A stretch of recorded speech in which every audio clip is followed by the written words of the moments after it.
ప్రకృతే క్రియమాణాని గుణైః కర్మాణి సర్వస్వ అహంకార విమూఢాత్మా కర్తాహమ్మితి మాన్యతే.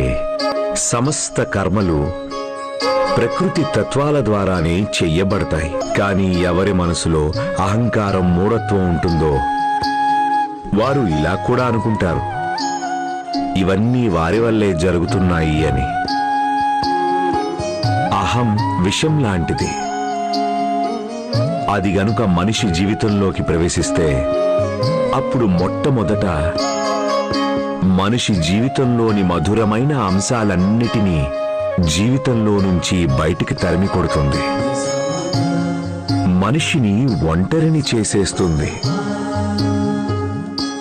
అందుకని జీవితంలో సంతోషంగా ఉండడం కోసం ఈ అహాన్ని అదుపులో పెట్టడం చాలా అవసరం.